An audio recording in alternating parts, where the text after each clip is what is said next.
আজকে কি আপনারা আন্দোলনের এই যে স্থল সেটা কি পরিবর্তন করবেন, এখান থেকে অবস্থান সরিয়ে সেন্ট্রাল পার্কে যাবেন, কি সিদ্ধান্ত নেবেন? আমরা একটু এখনো দেখিনি কি কতটা কি তৈরি হয়েছে আর ইলেকট্রিসিটির ব্যবস্থা হয়েছে কিনা সেটা দেখে তারপরে আমরা কখন যাব সিদ্ধান্ত নেব। কখন সময়সীমা দিয়েছিলেন আপনারা, ডেডলাইন আজকেই মিট করছে, আজকে সোমবার। আপনাদের সঙ্গে এখনো পর্যন্ত কি সরকার পক্ষের কেউ যোগাযোগ করেছেন? এখনো পর্যন্ত করেনি, কিন্তু গতকাল শিক্ষামন্ত্রী বলেছিলেন যে ওনাদের দাবি কি দাবি আছে সেটা যদি ভালো করে ওনারা লিখিতভাবে দেন তাহলে ওনারা ভাববেন। তো সেই জায়গা থেকে আমরা আজকে অফিস খুললেই অফিস আওয়ারে আমরা একটা লিখিত ডিটেলস লেটার একটা দেবো, তারপর সারাদিন দেখবো আমরা কি পরিস্থিতি, তারপর সন্ধ্যার দিকে আমরা সিদ্ধান্ত নেবো। বলেছিলেন কোন এক সরকারি আধিকারিক আপনাদের সঙ্গে যোগাযোগ করবেন, আজকে এখনো পর্যন্ত কি সেই যোগাযোগ করা? এখনো পর্যন্ত যোগাযোগ করা হয়নি, কিন্তু লেটারটা আমরা দেবো আজকে অফিস খুললেই, তারপর দেখবো। আমরা সারাটা দিন অপেক্ষা করবো যে ওনাদের শুধু উনি তো দেখা করবেন বলেছেন, তো কোথা থেকে কে দেখা করে সেটা আমরা দেখবো। মুখ্যমন্ত্রী সাক্ষাৎ চাইছেন, উনি বলেছেন কারণের উল্লেখ ছিল না, আজকে মূলত কি কারণগুলো জানিয়ে? কারণের উল্লেখ ছিল, অ্যাকচুয়ালি আমরা মেল করেছিলাম, রিটেন দিয়েছিলাম, ওনার কাছ পর্যন্ত পৌঁছয়নি। তারপর আমরা দ্বিতীয় চিঠি যেটা দিয়েছিলাম যে আমরা অমুক তারিখে একটা চিঠি দিয়েছি, সেই চিঠির দ্বিতীয় চিঠিটা উনি পেয়েছেন, কিন্তু প্রথম চিঠিতে আমাদের বিস্তারিত সমস্ত কিছু উল্লেখ করা ছিল। তো যাই হোক, উনি যখন বলছেন তো আমরা আজকে একটা রিটেন দিয়ে দেবো ডিটেল, আর দেখি আমরা সারাদিন অপেক্ষা করবো যদি উনি তার মধ্যে আমাদেরকে ডেকে কথা বলেন। আজকের মধ্যে যদি জট না কাটে তাহলে কি করবেন বলে কি করবো সেটা সিদ্ধান্ত নেবো, আমরা নিজেরা বসে সিদ্ধান্ত নেবো। ঠিক আছে, তাহলে এখন এখানেই চালিয়ে যাবেন? আপাতত এখানে রয়েছে, তারপর আমরা ওই পরিকাঠামো দেখে নিয়ে নতুন জায়গায় স্থানান্তর হওয়া যায় কিনা সেটা দেখবো। আর শিক্ষামন্ত্রীর যে আজকের যে দেখা করার বিষয়টা ওটাও আমরা দেখবো, তারপরে সিদ্ধান্ত নেব।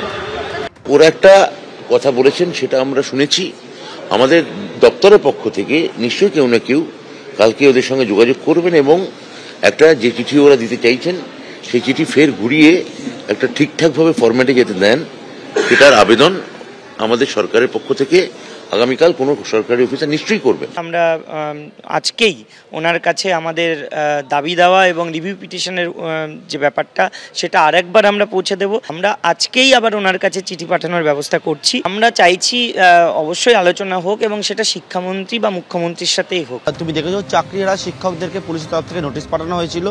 আজকে যে বিষয়ে গতকালকে নোটিশ পাঠানো হয়েছে বলে চাকরিহারা আন্দোলনকারী এবং পুলিশ সূত্রে জানতে পারছি, সেটি হচ্ছে চিন্ময় মণ্ডল, যিনি এই আন্দোলনের অন্যতম আন্দোলনের নেতা এবং তিনি একেবারে সামনের সারিতে থাকে।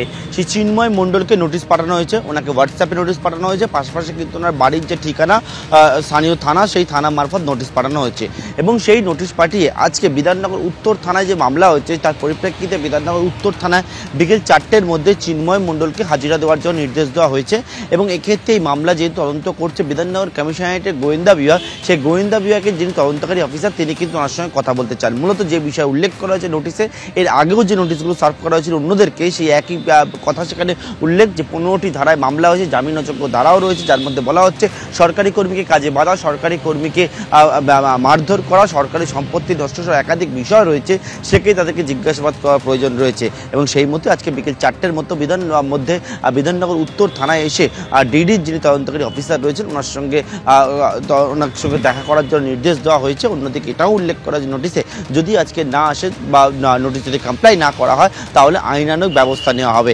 এর আগেও তুমি দেখেছো মেহবুব মণ্ডল আরও একজন আন্দোলনের মুখ সহ মোট 4 জনকে জিজ্ঞাসাবাদ করা হয়েছিল। ইন্দ্রজিৎ মণ্ডল শিক্ষক নেতা, তাকে জিজ্ঞাসাবাদ করা হয়েছিল। অন্যদিকে গ্রুপ ডি চাকরিহারা একজন, তাকেও জিজ্ঞাসাবাদ করা হয়েছে। পুলিশের তরফ থেকে বলা হচ্ছে একদিকে যে বিষয়টা সেটা হচ্ছে গত 15ই মে বিকাশ ভবনের সামনে যে পরিস্থিতি তৈরি হয়েছিল সেই পরিস্থিতির জন্য কে বা কারা এই ঘটনাটি ঘটেছিল সেই বিষয়টা তাদের জানার প্রয়োজন রয়েছে। অন্যদিকে যাদেরকে নোটিশ পাঠানো হচ্ছে তারা বলছেন যে একেবারে ভয় দেখানোর জন্য তাদেরকে কিন্তু এইরকমভাবে আন্দোলনকে দমিয়ে দেওয়ার জন্য এই নোটিশগুলো সার্ভ করা হচ্ছে। কেউ তারা জানাচ্ছেন পুলিশকে তারা সহযোগিতা করবেন। আজকে চিন্ময় মণ্ডল আসবেন কি না সেই বিষয়ে তিনি জানিয়েছেন ইতিমধ্যে যে তিনি তার আইনজীবীর সঙ্গে কথা বলছেন, পরামর্শ নিচ্ছেন এবং তিনি জানিয়েছেন পুলিশের যে নোটিশ সেই পরিপ্রেক্ষিতে তিনি জানাচ্ছেন এটাও যে পুলিশকে তিনি তদন্তে সহযোগিতা করবেন।